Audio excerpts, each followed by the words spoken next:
Hello everyone, আসসালামু আলাইকুম। আমি আছি মিস্টার ইয়াসিন ব্লগার 24। তো আমার ডেইলি ব্লগার এবং আনাদার ব্লগে সবাইকে শুভেচ্ছা। তো আজকে আবার নতুন আপডেট ভিডিও হচ্ছে। আজকে হলো ভ্যাকসিনের ডেট। আজকে হলো বয়স চলে 21 দিন। তো আজকে ভিডিওটা হলো 21 দিনের আপডেট। তো আজকে দেখতেছেন আমি আলগা ভয়েস দিয়ে এখন ভিডিও করতেছি এবং কি আলগা ভয়েস মেরে দিয়েছি। তো আজকের আপডেট হলো কি ভ্যাকসিন দেওয়া এবং কি আমি 4 পাত্রের মধ্যে আমি 2 লিটার পানির মধ্যে আমি ভ্যাকসিন দিব। আমি নিচতলায়, তো নিচতলায় হলো 120 মুরগির। তো 100 মুরগির ডোজে 120 মুরগির ডোজে আপনার আমার একটা আছে। তো 100 মুরগির ডোজে আমি পানি মিলাইতেছি। তো পানি মিলানোর পরে তো এই 4টা পাত্রের মধ্যে দিয়ে দেবো অল্প অল্প করে। তো 4টা পাত্র আমি ঢুকাইতেছি প্রায়। তো এখন বানান শেষ অবশেষে। এখন আমি আলহামদুলিল্লাহ উপরে এসে গেছি। আর যারা যারা মুরগিগুলো দেখতেছেন আলহামদুলিল্লাহ এবং মাশাল্লাহ বলবেন, সবার কাছে আবদার এটাই।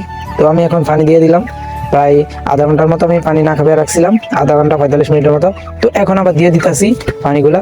পানি দিয়েছি, এখন দেখতেছেন আপনারা কি অবস্থা করতেছে। তো আমি নিচতলা থেকে এখন উপরের তলায় এসে গেছি পানি দিতাম। তো আজকের ভিডিওটা বেশি লং করবো না, শুধু একটু আপনাদেরকে ভ্যাকসিন দিই কিভাবে বা ভ্যাকসিনের একটা আপডেট জানালাম আমার এই চ্যানেলের মধ্যে, বা আমার ফার্মটা কিভাবে করি বা কি কেমনে চলাই। সেই ভিডিওটা পর্যন্ত আল্লাহ হাফেজ।